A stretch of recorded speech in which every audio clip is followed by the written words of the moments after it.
Alrighty, microphone.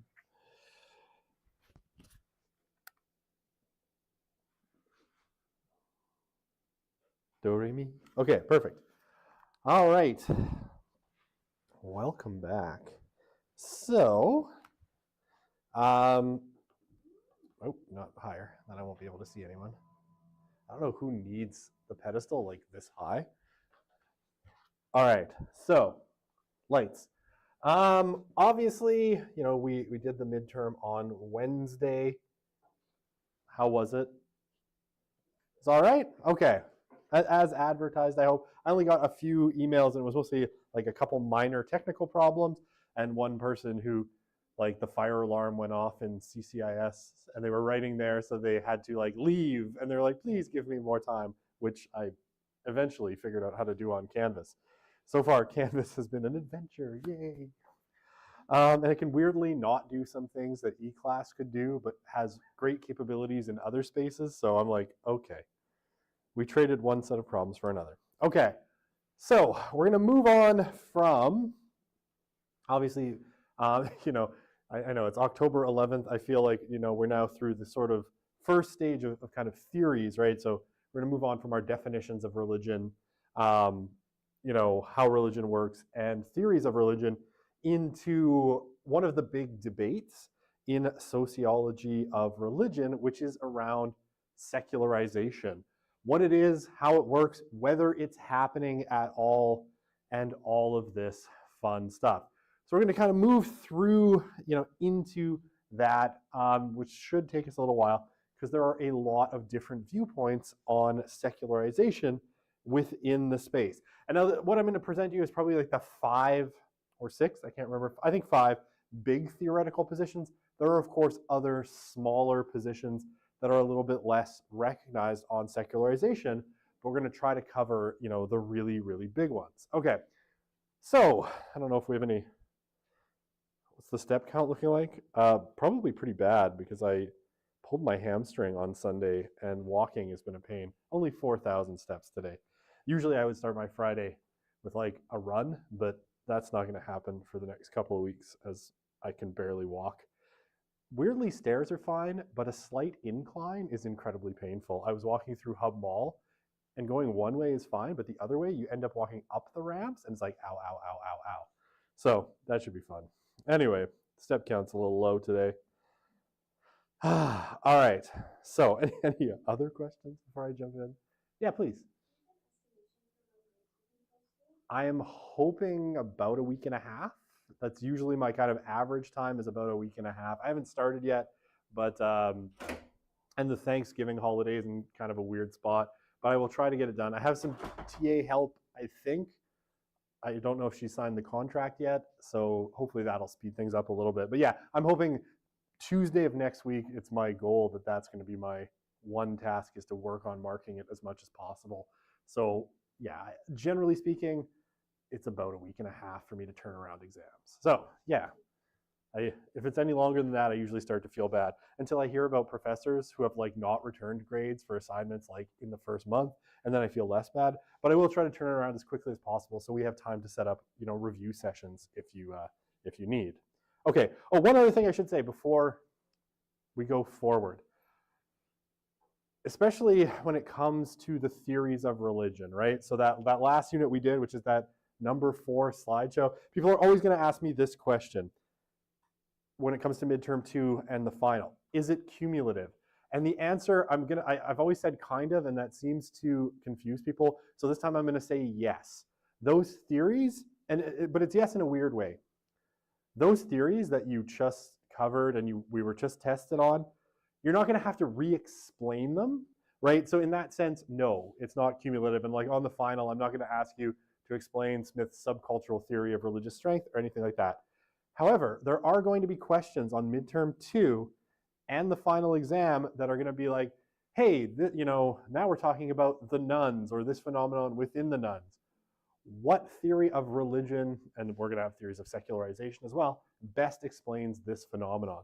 So, especially though, like that number 4 unit, theories of religion, you cannot forget about that. And I'll try to talk about them over and over again as we go through, but just keep in mind that those ideas are going to keep coming back, and they're going to reappear on the test, midterm and final, in the sense of like, how are you, when we talk about religious landscape, we'll talk about an aspect of the religious landscape in Canada and the US. Okay, what theory of religion is going to best explain that? So keep those theories in mind. They're definitely core to how you answer questions on, through the rest of this course. Make sense? Okay. So cumulative, kind of, yes, I'm going to go with yes, but not in the sense that I'm going to ask you stuff from the beginning of the course at the final, but you're going to have to apply ideas from the beginning of the course on the second midterm and on the final exam. So don't forget about them. All right. So secularization. What the heck are we talking about when we talk about secularization? It is a decline in religiosity as a result of the modernization of society. Oh, I thought I fixed my pen, but now my pen doesn't work at all. Oh, it's that my computer's frozen. Oh, good. Well, this should be fun. Give it a sec. Okay. I don't know what happened there. Why do you do this to me? Only now and never when I'm not in class? Okay, so secularization, right? Decline in religiosity resulting from the modernization of society. Okay, so this definition, coming from Joel Thiessen and Roxanne Dawson. Thiessen is a Canadian researcher. He works at Ambrose University in Calgary, which is a very small evangelical university, but he's a big name in sociology of religion, and we'll meet him again when we talk about the nuns. The N-O-N-E-S's, not the N-U-N-S's. Okay, so what does secularization refer to? Refers to the process by which religion and the sacred gradually have less validity, influence, and significance in society and the lives of individuals through the impact of modern processes like rationalization, pluralism, and individualism. Oh, it's being laggy. Okay.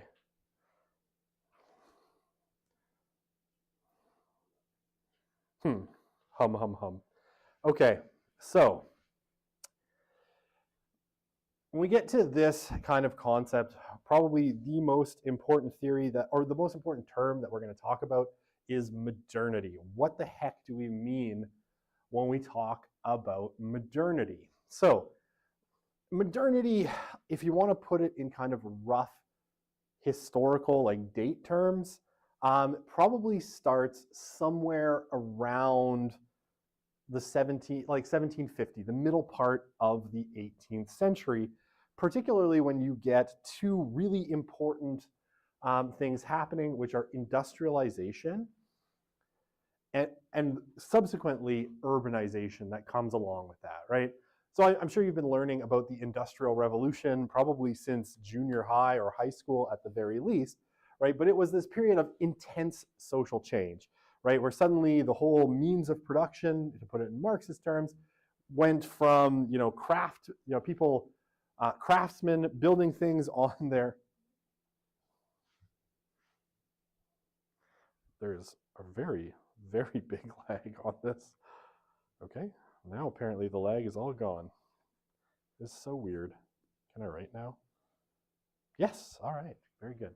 Okay. Oh, I'm happy again. I was worried I wouldn't be able to doodle on my slides. Right, so industrialization, right, and what I said about 1750. So industrialization, starting about 1750 forward, leads to this period of what we call modernity, right? And you get a couple of things happening, right? So the way people make things goes from craftsmen, these skills craftspeople who make 4 pairs of shoes a day or something in their workshops, and we move to the factory system eventually. And this will intensify over time from 1750 forward. The feudal system where you also have an agricultural revolution going on. So the feudal system where, families of farmers would basically farm really small plots of land and give some to the landlord, right, and keep just enough for themselves to basically survive. that system collapses, as well as a bunch of innovations in agriculture basically make that system silly, right? Suddenly the landowners are like, well, actually, I could, take all of this land, farm it on a mass scale, produce way more food and way more surplus for myself. So you have the combination of kind of land reforms, especially in England, it's called the Enclosures Act, that kicks the peasants off this land that they didn't own and gives it back to these kind of feudal noble landlords. So that now you have a bunch of peasants that have nothing to do, except that suddenly you also have industrialization. And industrialization means you have factories growing in these big cities. So you get subsequently urbanization, right? So people moving to the cities to find work in factories because they've been displaced off the land. And you get, eventually this system becomes really big and really complex, and you need people to manage it. So you get the emergence of a powerful and large bureaucratic class, what you might call sort of white collar, or managers. Let's call them managers, right? Managers is probably the better term. Okay. So you get the growth of the managerial class, and as you move through industrialization, you need more and more skilled workers that have more and more skill in order to do the jobs, and so you get the growth of universal education as well. So all of these things are really key aspects of modernity. Now, other kinds of things that are really important, and I'll get back to this one in a sec, but I want to talk the rise of the scientific worldview, really kind of from, in a sense, the middle part of the 17th century, right? 17th century. What the hell was that? Okay. Oh, we have to go way back. 17th century. You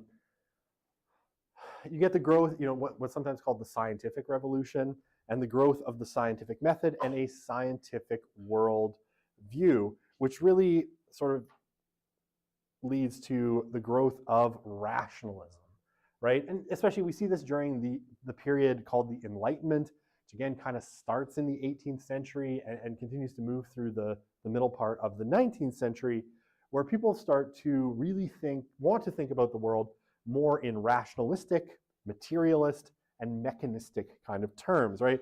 So you start thinking about everything in the natural world, especially, as being comprehensible through the scientific method, and that basically you get the growth of this idea that we can think about the world, right? We can use human reason, right? So rationalism, right? The use of human reason to improve human lives, right? And when Weber talks about this in particular, he talks about the growth of rationalism leading to increasing focuses on things like efficiency, but also, I won't write it, it will take too long, in particular demystification, right? And again, we talked about this a little bit earlier in the course with Weber. The world prior to this kind of period of modernity was one that was very much inhabited by a lot of mystical beings, right? God, not just God, but there were angels, demons, spirits, all sorts of things, right? And a lot of that kind of fades away with the growth of rationalism. Now, the philosopher, he's still alive, his name is Charles Taylor. He is referred to the human being that comes out of this period as what he calls the buffered self, right? Basically, the individual seeing themselves as this kind of self-contained psyche in a body, like a ghost in a machine, if you will. Where basically the human being, nothing really on a kind of spiritual level affects the human being, right? Humans stop thinking that maybe when, and especially when we talk about medicine, for good reasons, when something goes wrong with the human body or the human mind, you stop thinking that it was a demon or a spirit or some kind of supernatural force, because the self becomes sort of protected against it by rationalism, right? The only things that affect us are natural processes, not spiritual processes, according to Taylor. So modernity leads to this kind of buffered self, right? Where we think of ourselves purely in materialist terms, rather than in kind of spiritual terms, right? And not, related to this, right? When you feel, depressed or someone has a psychological problem, today you go to a psychiatrist. You don't go to a priest, right? Because, we're dealing with this in purely material terms, right? What afflicts us, we think now is something in the brain, right? A chemical imbalance rather than a spiritual imbalance of some kind. Okay. So, along with rationalism, I should probably reorder these. You get what's called social differentiation. And this is a gradual process, right? It doesn't happen right in the 18th or 19th centuries. A lot of it actually happens after the middle part of the 20th century, but you start to see more differentiation within social institutions. And especially what's meant here is often that the state takes over a lot of the functions that religion previously had, right? So in the past, religion, really, and think about like even Canada in kind of basic terms, really prior to the 1960s, a lot of the major institutions in Canada that served the public would have been run, a lot of them by the Roman Catholic Church, right? So if, like when my mom was born, right, back in the 1950s, the hospital where she was born was run by nuns, right? They were Roman Catholic nuns in northern Alberta, and they ran the hospitals, right? And priests and nuns ran the hospitals. They ran the schools, right? Both of my parents went to church-run schools, and those were the only schools available to them where they lived. My dad has stories about this where the nuns were not always the kindest people to their students. They would hit them a lot, especially kids that were left-handed. But they had a charming name for one of the nuns, Sister Paul the Murderer. Right, but it was, both of them went to church-run schools. And again, this is in the 1950s and 1960s. But what happens after a kind of certain point, and it happens a little bit earlier in Europe, in Canada and the US, it happens a little bit later, you get a differentiation of a lot of these institutions where suddenly they become principally secular, right? We now have, I know we have Catholic schools in Alberta, but they still run in a kind of different way than they would have in the past. It's not priests and nuns running them, right? It's a Catholic school board. Institutions differentiate, right? So no longer is it the church running everything, but things like the hospitals, the schools, the social welfare system essentially sort of split off from the church and become institutions of their own. So suddenly religion or religions become simply one institution among many rather than the core institution that's kind of holding all social services together. And that's what social differentiation means. And I will, because my computer is now behaving, this is a really, really key term, right? For most definitions of secularization, because this is a core function or a core aspect of secularization in most kind of systems. Okay. So other aspects of modernity, a growth in individualism and pluralism. So in individualism, right, somewhere around the Enlightenment, maybe before, right, some will put it down to like the 14th century and Duns Scotus, but let's not engage in that. Let's just say it's somewhere in the Enlightenment. We start to get this idea, again, I guess it's derived from Aquinas, who's a 14th century philosopher, but anyway, that the core kind of unit of society, rather than being, the collective, is the individual, right? So you start to get discourses, right? And you see it in the American Revolution in particular, right? Discourses that are much more prominent about individual rights, right? The rights of a single person as being recognized by the state, but not necessarily being granted by the state. And you have a sort of weird natural law argument going on, but whatever. People start to think of themselves more as individuals than as part of collectives. Now, this may go along with urbanization as well, because, as you move into cities, you're separated from maybe the village that your family lived in for 10 centuries, right? And where you were always part of that collective that shared deep identities. You move into cities and suddenly you're an anonymous piece in a larger society. And so people start to think of themselves more as individuals. And you can think here, right, of this term that comes out of Durkheim, anomie, right? This fear that Durkheim had that modernity was going to lead to people becoming disconnected from kind of collective life and not knowing where to ground their values, right? It's this growth of individualism. Okay, along with urbanization as well comes pluralism, which is basically the idea that, once you're out of that medieval village where, we're all Catholic here, or we're all Protestants here, or we're all whatever here, right? You move into these big urban cities where suddenly, the people you're living next to may not share kind of cultural, historical, or even linguistic ties with you, right? So basically, you're suddenly exposed to a lot of different ideas, a lot of different kind of ways of thinking, and this proliferates over time, right? At first, it's probably just like, okay, my neighbor's a Catholic, my neighbor's a Protestant, but then eventually you get other ideologies like nationalism, Marxism, coming in and presenting a lot of different idea systems that someone could adopt, right? So suddenly, that idea of the sacred canopy that Berger's talking about, where everybody kind of roughly shares the same worldview, it gets shattered by urbanization in a sense, because you're suddenly aware of a bunch of people that have different worldviews, different ideological systems than you, and it makes it easier to sort of question what you believe, right? Because when everybody believes the same thing, it's pretty hard to step out and be like, yeah, actually, I don't think there is a God.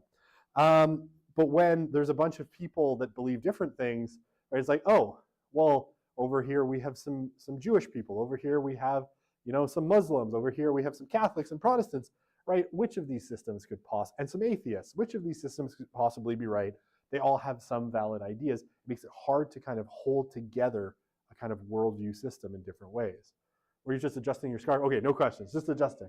Of course. I wasn't sure if it was like a tentative hand, sometimes people do that. Okay, and of course, secularism, which is what we're talking about, right? But increasingly a division between, the secular state and religion, with religion really becoming one institution in society, not the dominant one. Okay, I know there's a lot of terms here. Does this all kind of make sense? Yeah, please. Just for the book itself, is it just basically that the self is changing from more religious just to more like science and material aspects? Yes, and I mean, Taylor has this kind of distinction between what he would call the porous self, right, where spirits are like coming in and out of you all the time and they affect you in major ways, versus the buffered self, which is kind of like if you have like a shield around you. So now, it's just you in there, right? The only ghost in the shell is you. There's no demons, there's no spirits affecting you as a person. Okay. Does that, yeah, okay, perfect. Any other questions? Okay. Do I have a question slide? I answered this. Well, the next midterm's cumulative. Yes. Go back and watch the start of the video. Okay. Okay. All right. So this is a kind of, I think, an interesting take on modernity, and this is a definition from this guy. This is Stanley Hauerwas. Hauerwas is I think he's a Presbyterian. I can never remember. Theologian, right? So he's a Christian theologian, and he's talked about modernity in the following way, and I think it's an interesting kind of definition. Yeah, so modernity sought to secure knowledge in the structure of human rationality and relegated God to the gaps, right? So basically, it was like, okay, God can be where science can't explain stuff, but in the rest of things, God is, we don't need God, or denied him altogether, right? And you get, from the 18th century forward, really strong kind of atheist movements, driven by people like Voltaire, Diderot, Nietzsche, Marx, Freud, Weber, Durkheim, and all sorts of other people. Modernity said that God is a projection of the ideals and wants of what it means to be human. Okay, so you should see a kind of social constructionist or kind of Marxian, Freudian kind of definition there, which is what Hauerwas is kind of riffing on. It means to be human. So let us serve and worship the only God that matters, that is the human, right? So the human person becomes paramount in modernity. And then this is the part of his kind of definition or his spiel on modernity that I always love, because it's basically correct, I think, but it's also wordy and fun. So modernity names a time when you produce people who believe they should have no story except the story they chose when they had no story, right? So what he's really talking about here is individualism, right, or hyper-individualism. That's called freedom, right? But if you were determined by a story that you didn't choose, you're not beholden to it. So what he's kind of getting at is modernity, is this time where anything that defined you in the past, right? So clan, religion, an identity that's sort of given to you by family, by parents, by any of these things, they all become sort of up for grabs and changeable, right? Suddenly you're not beholden to those things that we had always been beholden to before in terms of what made you, belong in society. Because we start to think of people, that you have no story, that you should have no story except the story you chose when you had no story, right? So you get this idea of, right, what's the blank slate? I won't write it. The tabula rasa, the blank slate. That human beings should be a blank slate upon which they sort of get to write their own story about who they are. And so you get this kind of movement towards, things like religion that were imposed upon you maybe as a child. Well, you didn't choose that, so you're not beholden to it. You can suddenly change these identities. And in the past, that was much harder. And again, this is like a slow rollout. I would say in 1750, right, this was less the case. But by the time you get to the early 21st century, right, discarding identities, bringing on identities to the individual becomes, a relatively simple and normal kind of thing that we expect out of people. But in the Middle Ages, this would have been sort of nonsensical. But modernity does really mean, that we choose our own identities, and that includes religion. So it's something that we can discard very easily. Okay.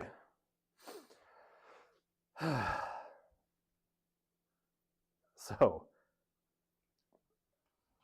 the first of our kind of secular, so we're going to label this as number one. Not because it's the best, just because it's the first. Number one, classical secularization theory. Okay, so this is also sometimes called the inherited model of secularization, specifically because this is essentially the oldest theory of secularization that we have, right? And it really goes back to the 19th century and the early 20th century. And, the 19th century, middle part of the 19th century, especially when Marx is writing. So we call it the classical or inherited model because it is inherited, right? It's the theory that comes down to us from Durkheim, Marx, and Weber, right? And it is very, very simple to kind of understand what the classical or inherited model says. It basically says modernity is incompatible with religion, right? That modernity is in fact toxic to religion, especially for Weber, the rationalism and the scientific rationalism part. As we move forward, as modernity expands, as scientific rationalism, becomes more prominent, religion will disappear, right? Because everybody who espouses this model fundamentally views religion as non-rational, right? In some way, that it is somehow opposed to rationality and especially scientific rationalism. So as we become more, and you know what, I will say, I see this all the time. This model is very much still with us. And in some senses, I think for a lot of modern people, a lot of people today in what I would call late modernity, or some people call post-modernity, this is sort of the default position, right? I get this all the time, just in discussions, online discussions that I have in other classes or answers, right? People are in the past we needed religion, now we have science. And even relatively educated people will espouse this position. I've had grad students, tell me, well, we don't need science or reason. Sorry, we don't need science. We don't need religion. We have science, right? And this is very much kind of built into a lot of our modern assumptions. that, religion is irrational. So as the rational, the scientific, grows, the space for religion is going to get smaller and smaller until it disappears, right? In a poof of smoke, or, maybe with a whimper rather than with a bang. Okay, and again, what are the kind of the shared aspects of this? So rationalization, right? That is a really key one, right? The rise of these scientific modes of rational thinking will push out the superstitious and irrational, right? Or the religious. Really key. And again, classical or inherited models, and even when we get to like Steve Bruce, who sort of like tries to renovate the inherited model, he's still alive, he still teaches at University of Aberdeen, this kind of fundamental assumption that religion is irrational and can't survive rationality is core to the inherited model. Like I said, differentiation, really, really key. As we get, the development of specific social institutions that undertake the tasks that religion used to do, there's less and less space for religion in society and less need for it, right? So hospitals, social welfare, and education, all of which used to be, at least in some sense, the purview of religious institutions, increasingly are, done by the state in particular. And then worldliness, right? As you get this, you're going to get more of this. But basically, and this is in a sense is what Taylor's talking about with the buffered self. Your personal worldview and how you think of the world is more grounded in the here and now, and especially in the material, right? In the physical, in the tangible, rather than having any reference to transcendence, right? Or the spiritual realm, or God, or angels, or demons, or whatever. Okay, so I will say this. All of our classical sociological theories basically link secularization to the onset of modernity. And this is going to be the case, let's say, put like roughly the birth of sociology, if we put it about 1850, roughly, will be the case for over a century until the 1960s. But this view of secularization is even older than that, right? We can go back into the 17th century and the 18th century, right? So the 16 to 1700s, and we find kind of the kernels of this view of secularization already there. Certainly, we see it in the 18th century, right? So, but definitely from the birth of sociology forward, this is the kind of core view, right? So, right, does that all make sense? I know this was really easy to understand, I think. Okay, so one of the kind of key pieces of evidence that's always marshaled in favor of the classical model of secularization, and this is really important because when we get to especially Rodney Stark's kind of denunciation of the inherited model of secularization, because he comes around kind of starting in the 1960s and 70s, and he starts to basically be like, actually, this model is wrong. But a really core part of the inherited model of secularization is the idea that in the past, people were incredibly religious, right? So that if we go back to the Middle Ages, right, this period starting in like 450 on to about, roughly 1,000 years later, till somewhere in the middle of the 15th century, that basically in the Middle Ages, everybody was super religious, right? Everybody basically, went to church every Sunday, believed all of the Catholic Church, or, slightly later, the Protestant churches kind of teachings. Everybody was Christian. Everybody was super devout and devoted. And therefore, let's say if you took the Middle Ages, you could say that religion was like 100%. So what a lot of these secularization theorists have done in the past and are continuing to do today when we talk about kind of the inherited model, is they're like, okay, in the Middle Ages, the number was this. Today, in Europe, the number is like this.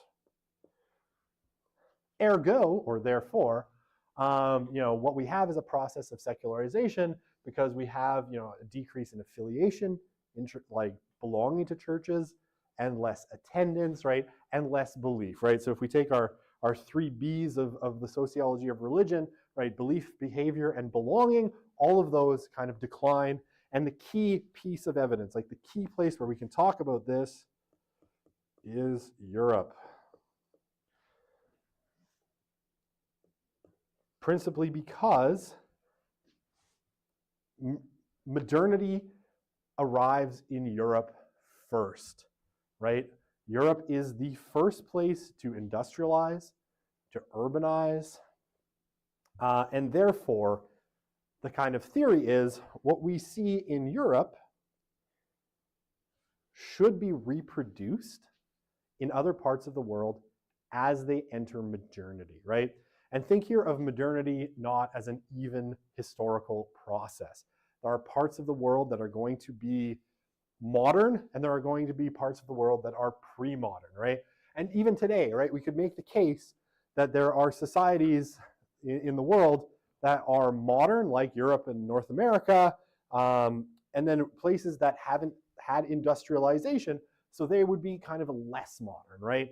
And think of, I don't know, like places in Africa or places like Afghanistan, right, where we haven't seen the same kind of processes go forward, where you had industrialization, urbanization, and all of those sorts of things. So Europe was first, and everything else should follow on the same trajectory as the Europeans did. Okay, so, and yeah, generally speaking, when we talk about our secularization theorists, they think that this trend should continue into the future and that there will be fewer and fewer religious people as time goes on, right? And that basically, it might not be a completely linear process, right? It might not be like a straight downward line. You might have some like down and but the trend should be, overall on a downward trajectory. So it's uneven, it's tempered by local conditions and characteristics, but again, as modernity progresses, religion should find no place in the future. Okay, how do we feel about all that? Oh, sure. Yeah, basically, as modernity progresses, religiosity, religious belief should all be kind of in a steady decline towards, eventually we'll have a global, you'll have Star Trek, right? Where there's no religion. It's like that terrible John Lennon song, Imagine no religion. It isn't hard to do. Stupid John Lennon. It's a bad song. It's a bad song. Doesn't even sound. Okay. So, I don't know why. I found this picture once, and I loved it so much that it will never leave me. Okay, so we're going to talk about what this kind of looks like today. Because this theory, right, this kind of theory of secularization has had some challenges. And one of the big challenges has been that it hasn't happened yet, right? And despite, kind of consistent predictions from all sorts of people, smart people, religion remains with us in kind of really concerted and really important ways. So, I mean, like Thomas Jefferson, right? So one of the founding fathers, basically, so he's writing in the end part of the 18th century, and he had said, the late 1700s, and he had said something like, by the middle part of the 1800s, basically nobody should be a Christian. Everybody will be sort of a universalist, right? That's like, oh, there's maybe a spirit out there, but who really cares? That should happen by the middle part of the 19th century, which clearly didn't happen.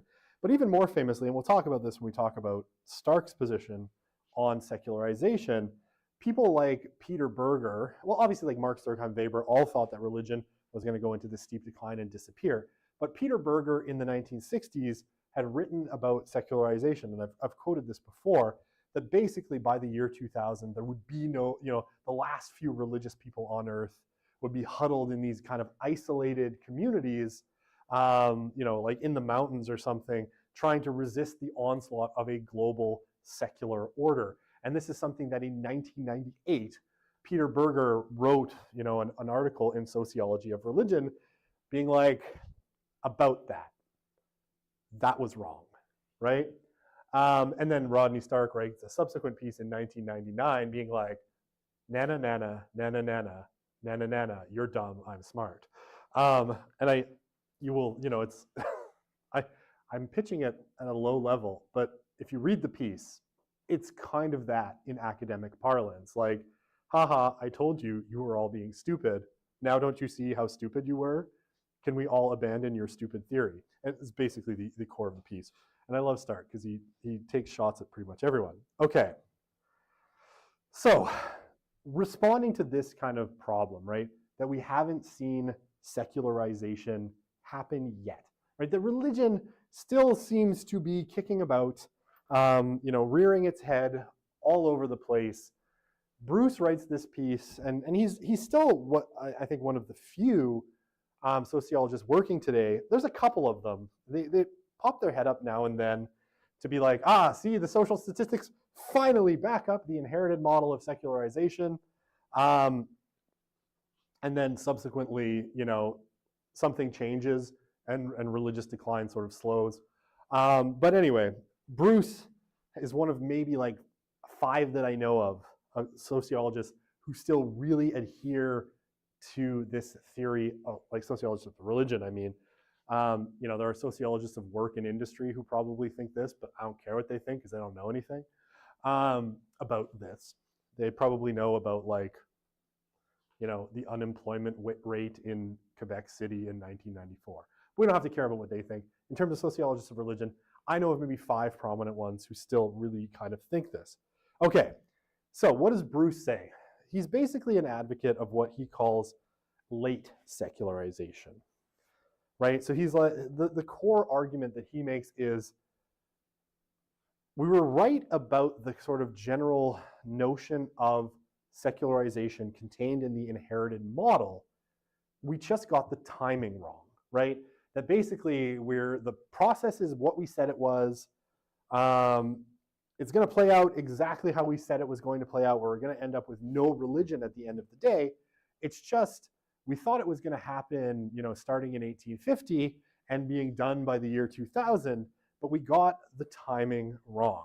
Okay, so what he basically suggests is this, right? That in most industrialized countries, and he's especially talking about England because he's English, right? Or he lives in the UK. There's a downward trend in church attendance since about the middle half of the 20th century, right? So after the Second World War, it sort of kicks in different places in different times. It really seems to pick up pace in the 1960s, especially in Europe. But what he says is different countries, right? It might happen in France at a different time than it happened in the UK or in Germany or in Poland, where it really hasn't happened at all yet. But he says if you take a society, once a decline starts to set in, it follows a really similar trajectory. And he says religion, once decline starts to set in, has what he calls kind of a half-life rate of decay. So each generation ends up being about half as religious as the one before, right? So in this kind of model, you would be like, okay, the baby boomers were about half as religious as the greatest generation, or the silent generation. Gen X is going to be about half as religious as the baby boomers. The millennials are going to be about half as religious as Gen X. And then Gen Z is going to be about half as religious as the millennials, right? And whatever they call the next one, the third polars or Gen Alpha, should be about half as religious until you basically reach, functionally zero religion in a society, right? So, and he says, we saw this, we've seen this in France, we've seen this in Germany, we've seen this in the UK, and it roughly follows this sort of pattern.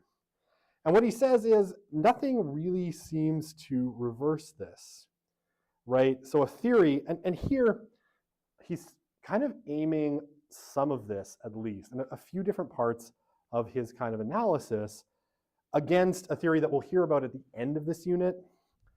And I mean, I guess something that to keep in mind here is that a lot of these different kind of theories of secularization, these are all people talking to and arguing against each other, right? So especially when it comes to Steve Bruce and Rodney Stark, they were, how shall we say, mortal enemies.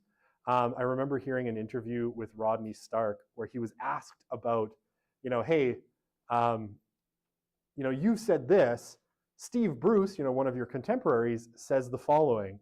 And Rodney Stark answered the interviewer, I have never agreed with a single word that Steve Bruce has ever said, including, my name is Steve Bruce. Stark had a bit of a sense of humor. So a lot of these people are arguing against each other. And here, what Bruce is arguing against is what's called the self-limiting theory of secularization, which we'll get to at the end, but basically is, secularization will happen because, Stark's a religious market guy. The religious marketplace will then come up with some responses, and you're going to get a kind of, then they're going to attract people back. So you're going to have more of this down and then back up and then down and then back up in a self-limiting kind of model, right? It's like as conditions change, religiosity might decline, especially as older religious groups get exhausted and can't deal with new circumstances, but then new religious groups are going to pop up to kind of deal with this. And what Bruce says is Western Europe has seen a lot of crises. We have a long historical burn from the 1950s really to the present, and we've seen no discernible increase in church involvement, right? It's been a pretty steady downward trend. How much should I say about Stark's kind of response to this? I think one of the easiest responses is if you're talking about like the self-limiting model, we don't know how long these waves are necessarily going to be, right? So these waves could be measured in decades, centuries. We don't know how long that process should take. So there is, Bruce is like, we've had a long time. Western Europe has gone through a lot of crises since the middle part of the 20th century, and none of it has really made religion kind of pop back up. But, I think it reasonably Stark kind of argues in different places, well, we don't know how long these waves are. And they could be long, really, really long periods of time. Someone kicked the open thingy. So he makes a couple of arguments, and they're very UK-centric because he's in the UK, to kind of support this idea, like a couple of ideas. A, that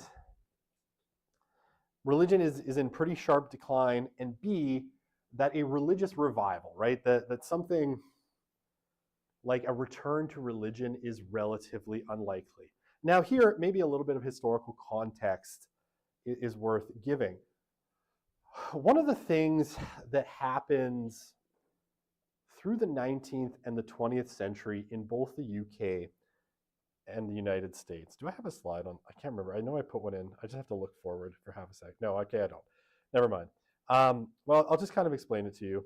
The UK and the US.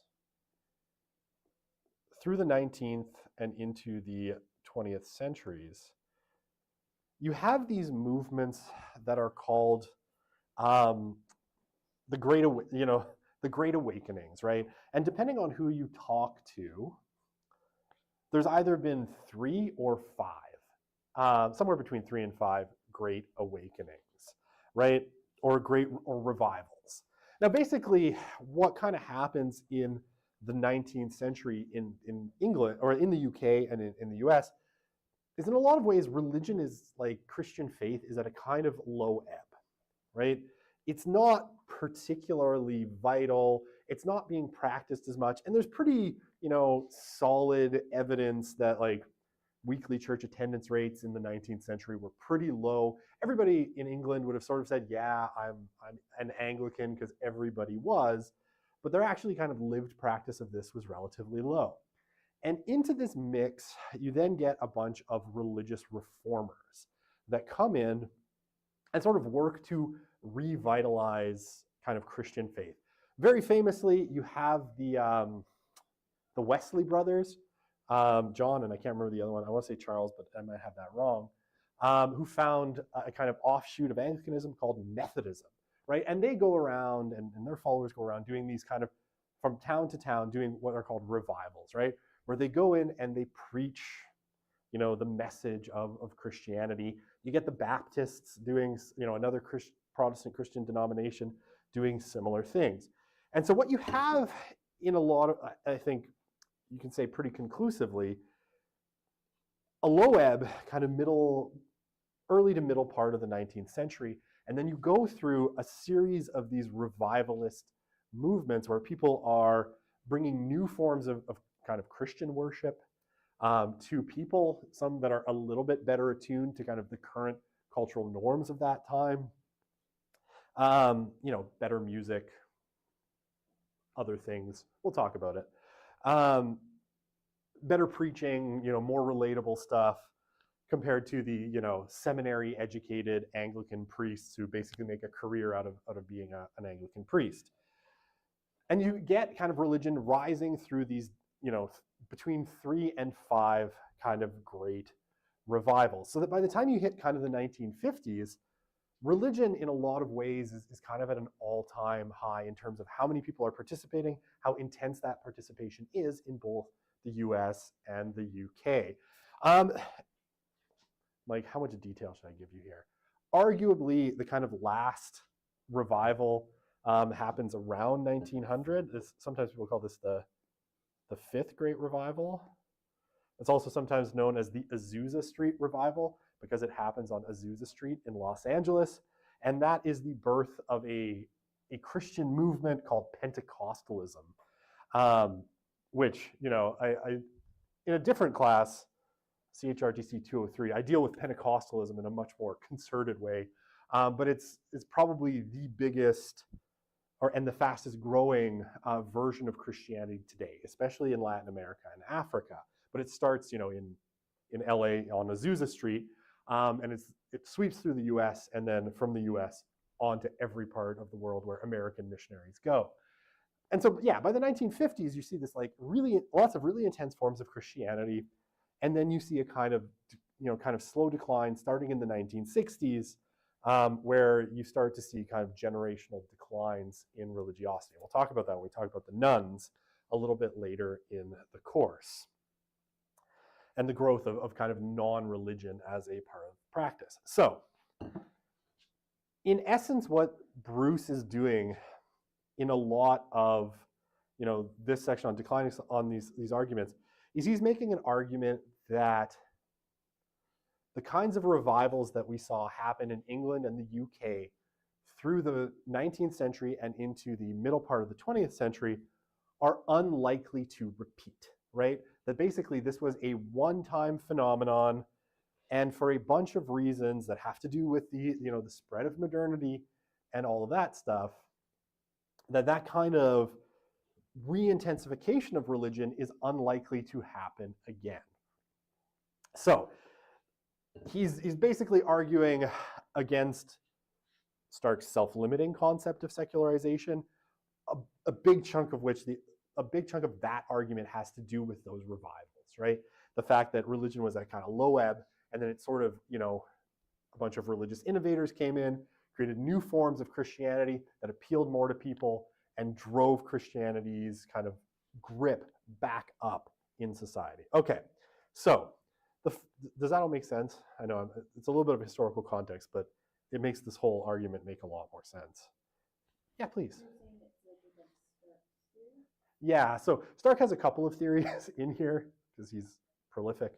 But against what's called self-limiting secularization, because he also has a theory that, you can call it secularization rip. I sometimes just refer to it as no secularization because he argues that secularization isn't really happening. But we'll get to that one. That's next, where Stark will. I'll explain it. It's fun. I think it's fun for me, and that's what matters most in this class, right? Okay, so the first argument that he makes is that what you have fundamentally as you move into this kind of cycle of modernity, the cycle of pluralism, and the move away from religion is you get declining stocks of religious knowledge, right? Now, the argument that he's making here is that those revivals that happened in the 19th and early 20th centuries, part of what allowed them to be successful was that, well, people maybe weren't going to church, right? Maybe they weren't all that religious. They all had that basic religious knowledge, right? Because going through school, in the 19th century, Christianity and the early 20th century, Christianity and Christian teaching would have been all around you, right? So you would have been familiar with at least the basics of kind of Christian doctrine, right? The basic stories from the Bible, right? All of those things, you would have had a kind of general knowledge of Christianity that basically would have served as the sort of springboard for, if suddenly you're feeling like your life's not going so good, right? Like Dante, you enter the middle age of your life, the middle period of your life, and you're not feeling that great. You feel like your life's not on track. And you have, and so some people turn back to religion. And everybody in that period would have had, at least a general knowledge of Christian teaching doctrine, who the main characters of the Christian story are, and all of that stuff. But what Bruce says is that most Britons under the age of 60 today, and this was written about a decade ago, have no real sense of Christian doctrine, right? That they probably weren't raised going to church. They maybe have some kind of vague notions of some Christian stories, but it's not a very deep knowledge. And something that he'll suggest is, that when he started to teach in the 1970s and 80s, he could easily teach about Protestantism without explaining what Protestantism is. He could teach about, I see your question, I'll get to you in 1 second. He could teach about, St. Paul, and everybody kind of knew who St. Paul was. And he says, in the 2010s, when he's writing this piece, he now has to begin, sociology of religion in a lot of cases by explaining, what Protestantism is, who St. Paul was, and kind of filling in a lot of that information because people simply don't have that kind of shared cultural knowledge of Christian doctrine. Yeah, please.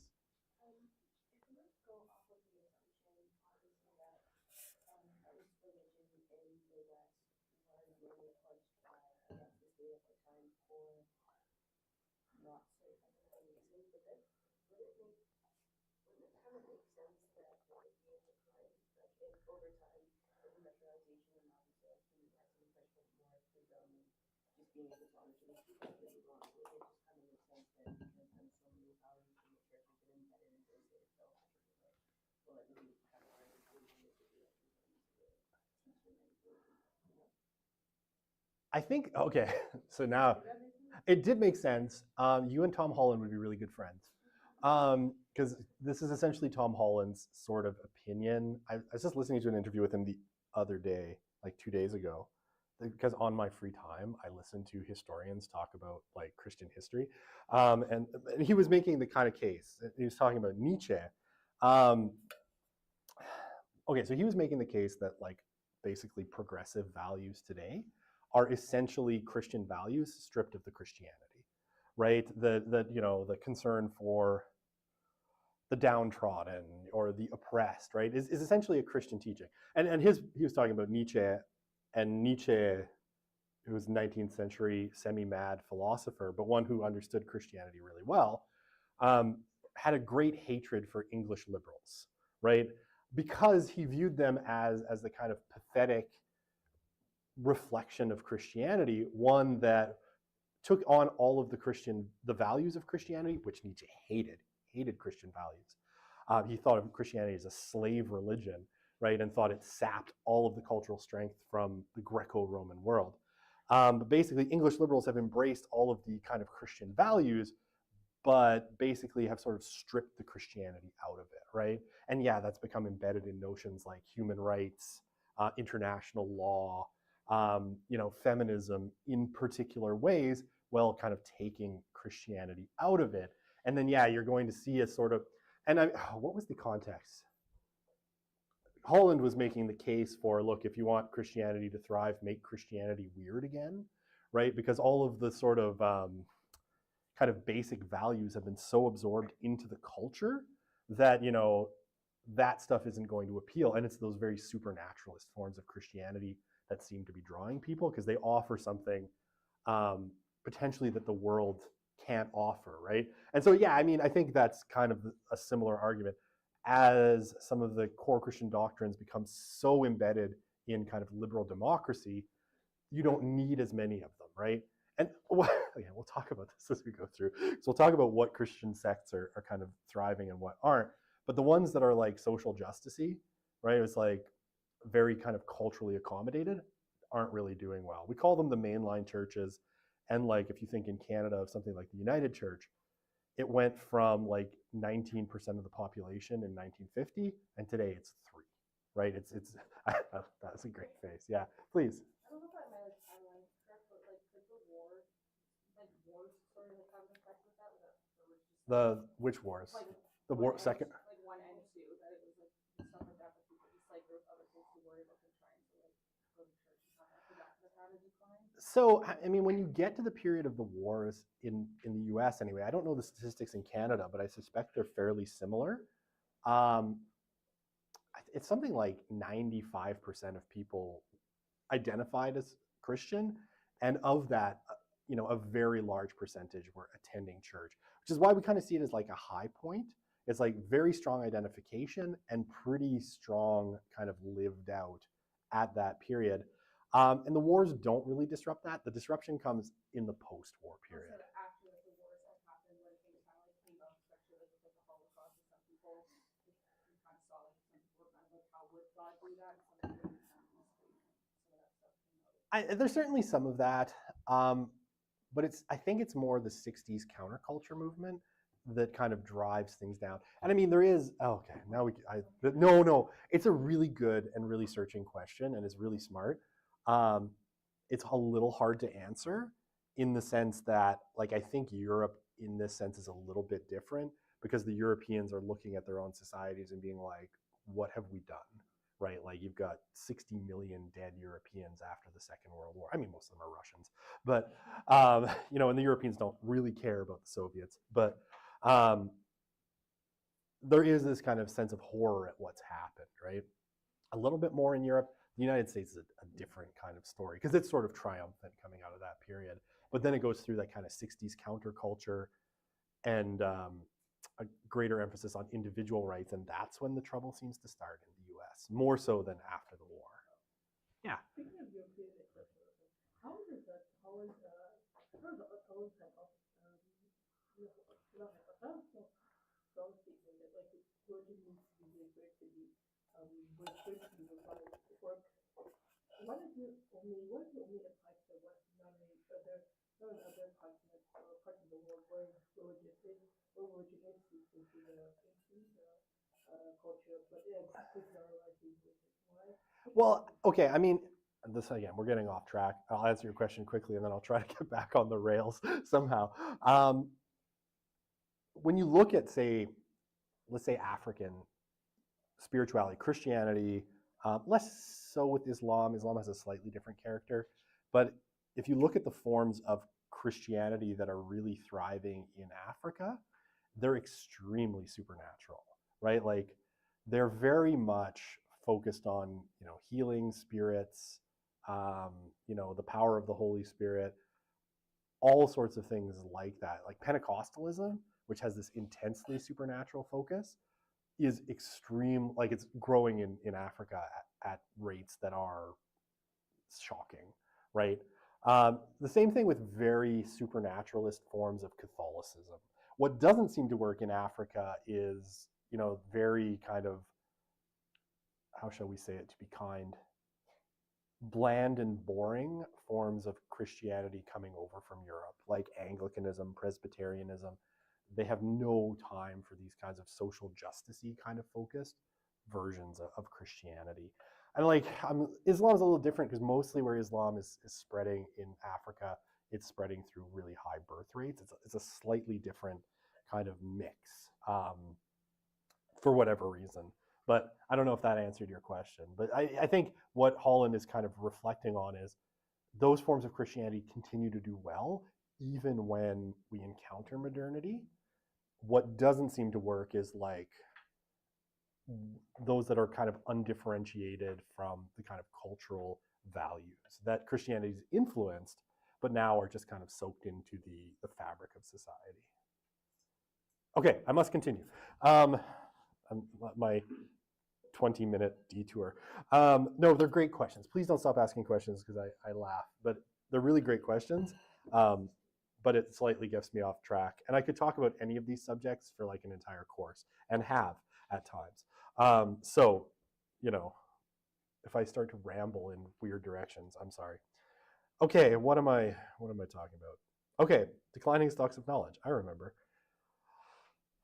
All right, so, right, most Britons under the age of 60 really, like, you know, we shifted away from, you know, church-run schooling sometime in the kind of, you know, 50s, 60s, 70s. So you have much less kind of knowledge of doctrine, you know, for people that were raised after the church kind of stepped back, or the church has stepped back.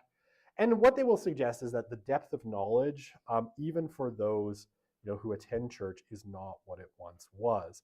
And this is a complaint that's been made by many people, right? I know Catholics make this all the time, you know, following the reforms of the Second Vatican Council, that a lot of like the way that children were taught the faith changed to, how to put it, a banners and balloons kind of version of Catholicism, rather than one that taught, like, I don't know, the richness of the faith, right? I certainly have heard, you know, prominent figures like Bishop Robert Barron making that exact kind of argument. But basically, you know, even if you went to church as a kid, your knowledge of kind of Christian doctrine might boil down to Jesus loves you, ain't that great? And not a whole lot else, right? And certainly none of the sort of philosophical, intellectual kind of questions that Christians have asked in the past. So the depth of knowledge has declined. It's not just general knowledge, but the depth of knowledge, even of those who claim the faith, is pretty narrow. And he suggests that this is the decline in what's called Christendom, right? So Christendom used to be this sense of like the part of the world that was Christian, right? So generally it would have been kind of Europe and North America, with, you know, some spread to the European colonies in different parts of the world. But they were, all the places that were Christian was called Christendom, right? The kind of kingdom of Christ. And everybody in there, you know, sort of shared, you know, at least a kind of language of faith, the same kind of sense of knowledge and metaphors, you know, metaphors and stories that shape the culture. And I think, inarguably, this has declined, right? Fewer people were raised in the faith today. You know, fewer people probably know, outside of a few basics, the stories of Christianity. The language of Christianity has faded in major ways. So we've had a decline in Christendom. And what Bruce will suggest, right, is people learn from their surroundings. Really kind of key point is religion doesn't just happen, right? It's a socially learned set of beliefs, values. And if there is no religion in the surrounding environment, people don't learn. And they, you know, prior to the kind of decline in Christendom, people often learned kind of the basics of Christianity just by, you know, because it was the air everyone breathed, right? It was the water in which everyone swam, and other tortured metaphors. And so what he suggests is, as that's changed, the kind of general hold of religion on people has declined as well. All right, and this point, which I quoted Bruce, that many parts of the UK and Europe have been secular for at least 2 generations.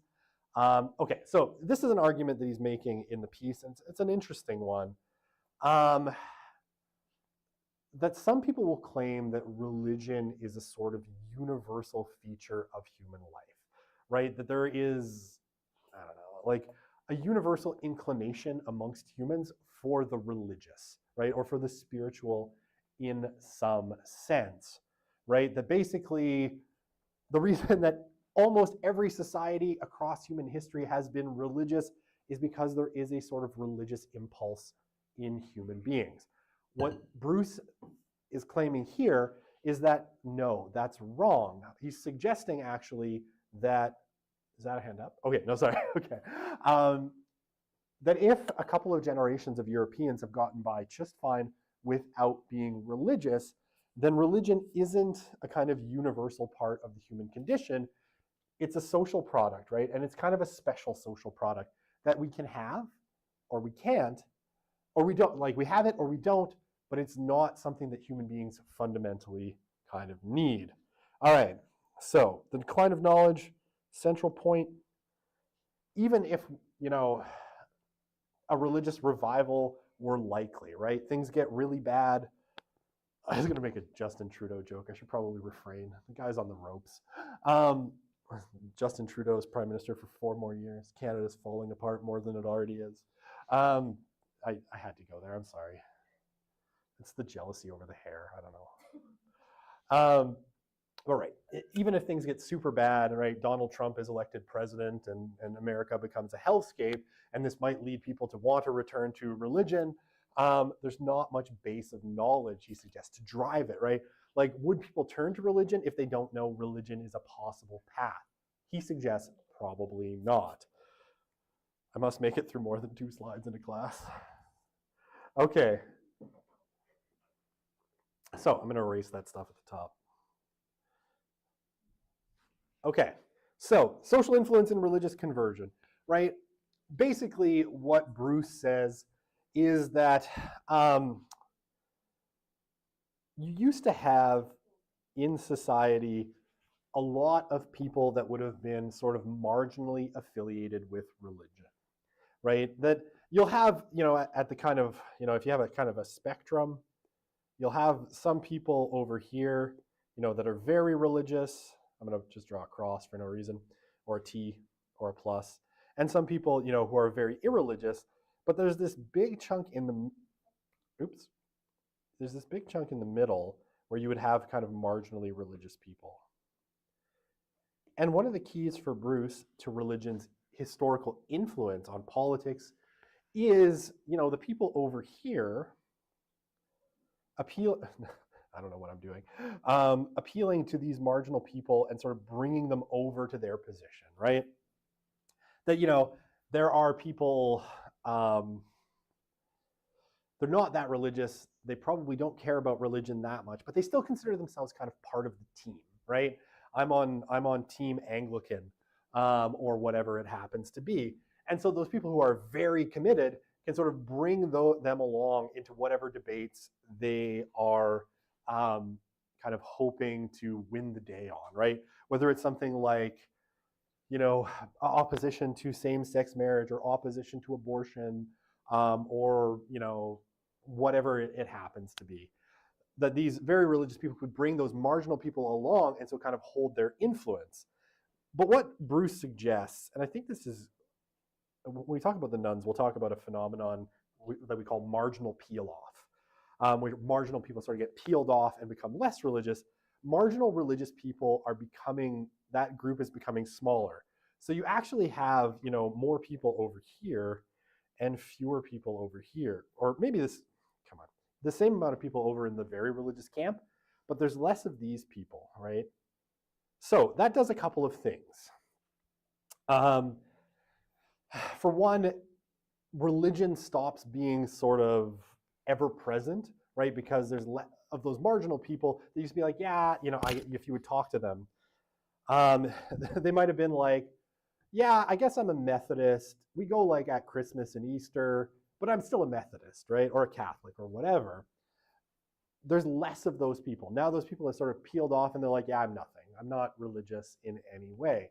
And so with that kind of shrinking, you have less marginal people. Okay, so why does that matter? I think is widely noted, and we'll talk about Stark in The Rise of Christianity, and he'll talk about how people convert to religions. And it's a really interesting process, and it's much less of what we typically think of. Religious conversion has much more to do with social connection than with beliefs, right? Beliefs tend to lag social connection in lots of ways. So if there isn't a lot of religious people around, it's unlikely people are going to have strong social connections with them. And therefore, it's unlikely that people can be swayed in the direction of religion, right? So, things like adult conversion, relatively rare. Only 5% of those raised without religion tend to acquire one in adulthood, right? So if you make it to your 18th birthday and you're not religious, the chance of you acquiring a religion is relatively small. And this one's fun. I always like this because Bruce cites what I think is a truly bizarre, he cites like Lazarsfeld, which is weird. But it's the diffusion of innovation research. Like, how do people accept new ideas? And why I think this is funny, and he says, people accept new ideas if they're entertained by or presented by someone they know and trust. Why I think this is funny is because you could find much better references for this in the sociology of religion research, suggesting just this. The only problem is that most of those are written by a little gentleman named Rodney Stark. And Steve Bruce and Rodney Stark hate each other. And so Steve Bruce would never, ever cite Rodney Stark unless it's in a derisive way.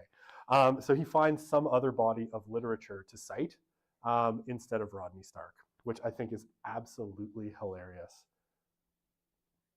Someone tried to enter the room, got confused, turned around. It's like, oh my God, there are other classes than just mine? Who would have known? Okay, so, I'm doing so bad for time. All right, does that all make sense? Sorry, before I jump to and you're like, okay, yes, you've over-explained. All right, this one, his kind of next point, he suggests that religion for most people is now alien. Like, not that it comes down from outer space, but it is an alien concept to them, right? It appears as, very much external to their reality. So, in Britain, he suggests, religion is a kind of alien experience to most people. Where you find it, it is elderly, right? It's older people who are still religious. It's not in the cities where most Brits or most, citizens of the UK live. It's in the kind of rural settings. Or it is fundamentally from immigrants, right? So it's Catholic in all the Polish migrants that came to the UK when the UK was still part of the EU and you had the free movement of workers.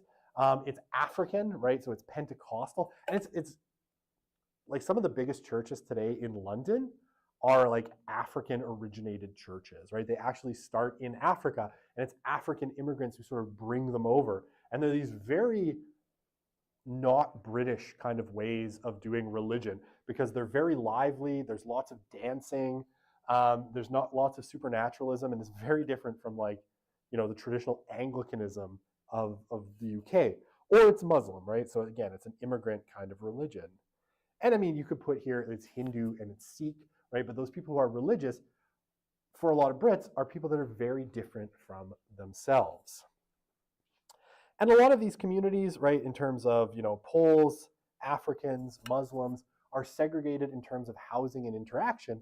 So the average kind of white Brit doesn't interact with these people very often. So the chances of, forming a really strong personal relationship and therefore being convinced by that, and like I said, when we talk about the rise of Christianity, we'll talk about how important social ties are to conversion. He says that's really unlikely because, you're not going to convert to Islam or an African Pentecostal religion because they seem so weird, and they're not the things that we do. They're the things that other people are doing.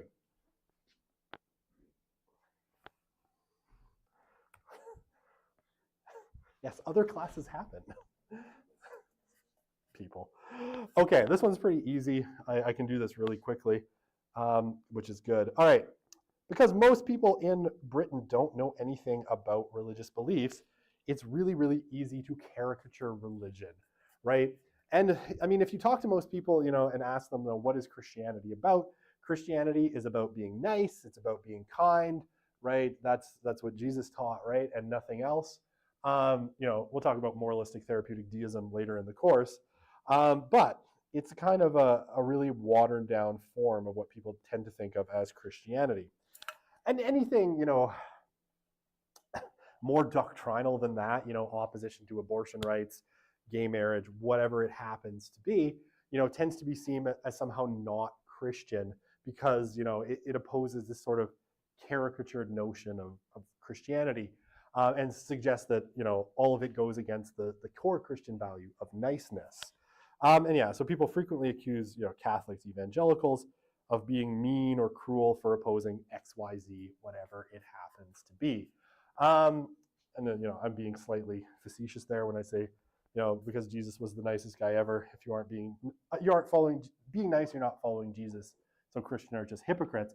But you see this kind of attitude kind of kicking around, in the sort of general discourse. Go on r/atheist on Reddit, and I'm sure you can, don't.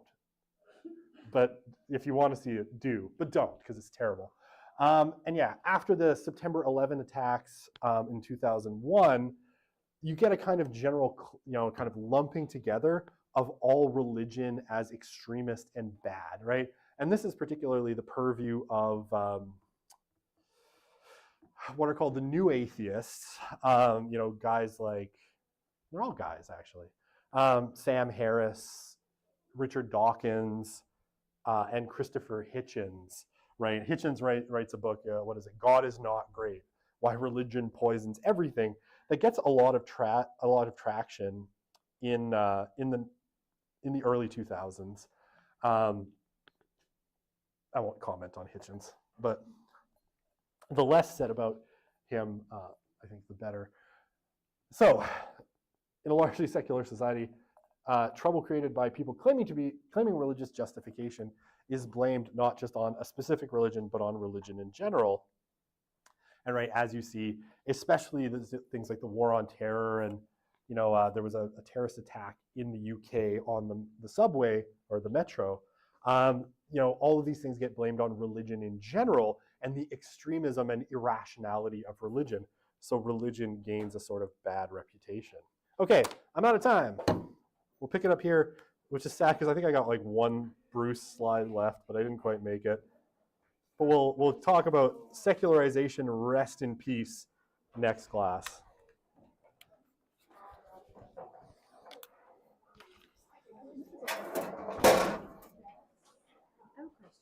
Of course. Hang on. Go for it. On this side, it says, even if religion... All right, and the last point, the thing from Bruce that we didn't talk about last time because we were one slide short of finishing Bruce, is othering, right? So, student tears taste so good. No, I'm kidding. It's coffee. Basically, what he suggests is that the general public mostly just has caricatures of religion on which to draw, right? They have an impression of religious people given by things like popular culture, right? So, their impression is not going to be very deep. It's not going to be very accurate to the actual beliefs of religious people. And so, this caricature that came from, say, folks like Hitchens, like Richard Dawkins, like Sam Harris, like Daniel Dennett, and all of these kind of pop culture atheists, that, religious people are sub-rational, right? They're dumb, and only an idiot could believe in these kinds of things. And I mean, Richard Dawkins recently, I think he was talking with Ayaan Hirsi Ali, and he made very much this kind of, Ayaan Hirsi Ali, who's recently converted to Christianity, and Ali, he's basically making the case like, oh, come on, you can't actually believe any of this stuff, right? It's all kind of sub-rational and obvious nonsense. I think he actually used the phrase obvious nonsense to describe, Christianity. So, right, it's portrayed as sub-rational, often discriminatory, right? And this is, usually around things like LGBTQ, kind of questions, same-sex marriage, LGBTQ people and their relationships. And yeah, in some way inferior to kind of the broad kind of secular values that are everywhere. Okay, so like I said, you don't have to go very far to find these attitudes, right? r/atheist on Reddit, which you both should and shouldn't look at. For interest, you should look at it. Also, run away because it's a hive of scum and villainy, like all Reddit pages. Okay, so yeah, you find those attitudes. And what Bruce will say is that increasingly, as religion and religious people become less prominent in the public sphere, people who are religious come to seem kind of strange, right? Their behaviors seem kind of odd. Their beliefs seem, incomprehensible to a lot of people who have no context for them. And so, he'll say that they become kind of othered, right? They become this kind of mysterious other. They are, those people over there, evangelicals or, conservative Christians, right? But they're a kind of other. They're othered in some way, like they're apart from the mainstream. So he'll suggest that this makes it really, really difficult for religion to revive, because if it's just not something for which people have any frame of reference, or especially a good frame of reference, it's going to be difficult for religious people to convince non-religious people to join these religions. Okay. And my favorite bearded, snarky philosopher / theologian, David Bentley Hart, kind of broadly agrees with this position. Essentially what he suggests is, without really understanding what Christianity teaches, the West in particular now defines itself in opposition to Christianity as kind of post-Christian. And he suggests that it would be almost impossible for a culture that defines itself specifically as the kind of opposite of a Christian culture, a post-Christian culture, to fundamentally, be, have a religious revival or be re-evangelized by Christianity. Okay, so how are we doing with all that?